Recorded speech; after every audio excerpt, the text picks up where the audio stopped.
So let me ask you this. In all your experience of helping us believe in wokies and droids, did that mean that your challenge with working with Terry and bringing Buck to life, did that experience help, or was it a sort of different type of acting? It was different. How was it different?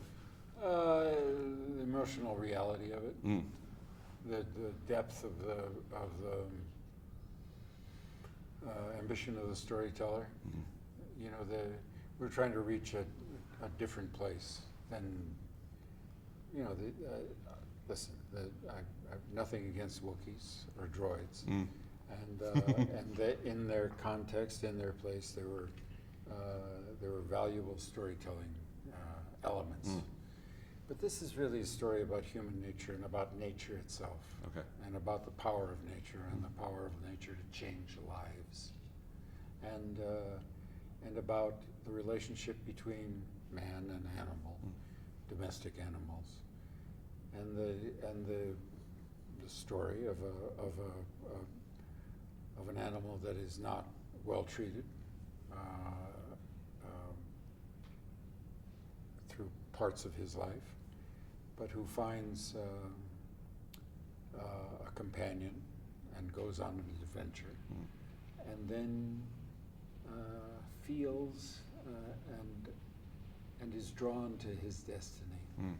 Which brings me to my next question, because the movie is also about purpose, and there's one of the things that really spoke to me is that part of the story where it talks about Buck finding the pleasure and the joy of, you know, of the purpose of the work that he was doing. I know you mentioned that you got that from acting, but I wonder if you found that joy right away, or is that something that came to you as you made lots of movies along the way? It was more available to me as I began to have some more control over the choices I made and the companions that You chose to work with. Okay. You said this earlier this morning that you find a lot more joy now. Does that mean that do you have more control now, or is it something else? No, I think I'm probably just more susceptible to joy. Okay. Yeah. Bring it on. Okay, good. Well, let me ask you this, because I wanted to know, you were talking about, one of the things that I enjoyed, what you said this morning, was sort of finding purpose, or that it's not all about you in terms of as an actor. How early did you learn that lesson? Because it's kind of like Buck. If Buck in the beginning goes that way, all the dogs, you drag everybody with you. So when did you learn that on set? Well, I learned that incrementally. Let's just say that I was, I didn't think it was all about me to start with. I wasn't making that drastic a mistake. But I think that actors tend to work out of their own head. They work with their own experience, their own understanding, and so they can sometimes get locked into thinking that there's one truth. It's varieties of truth, and you have to learn to work with people. It's not it's a. You're at the center of it, but it's still it's a craftsmanship of the teamwork. Yeah, and the work of all of the people on the set is critical to the success of the film. And I know in situations like this, you always kind of get asked about the relationship with the director, but something that I find curious is that you work with Janus, you work with him, the director of photography, you work with him at The Last Indiana Jones. This is your second time working with him.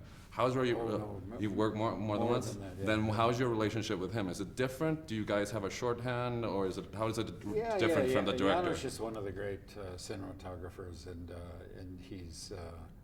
I mean, we've done a lot of work together. We have a great time working together. He's a real character, and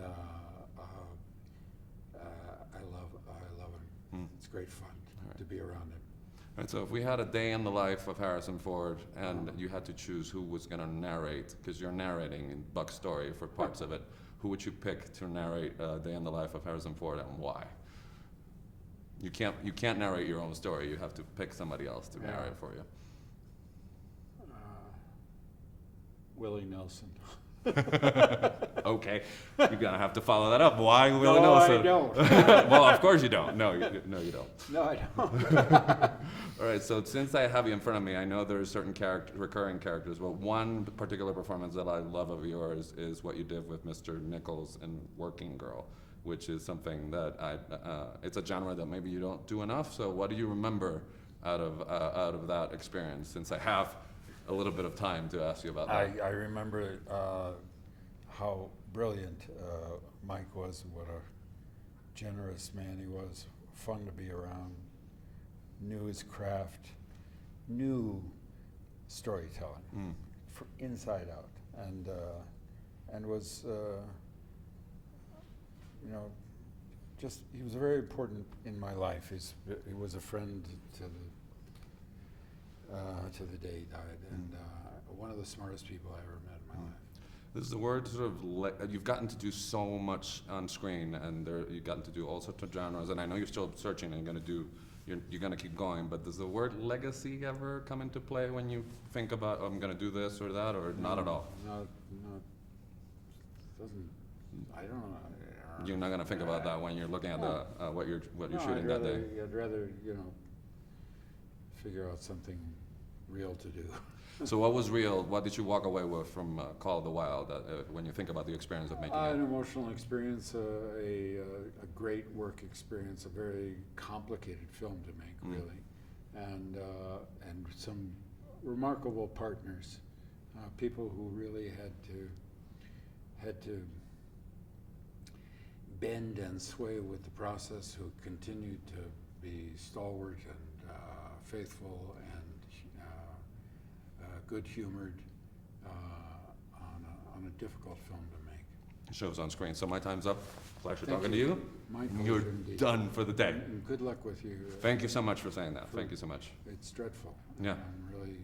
It's like a microcosm of everything that everybody's going through. So, but thank you for the words. Yeah. But a plague upon a innocent population. That is correct. So appreciate that. All Thank right, you sir. much. Take Thank you care. so much. Thank you. All the best.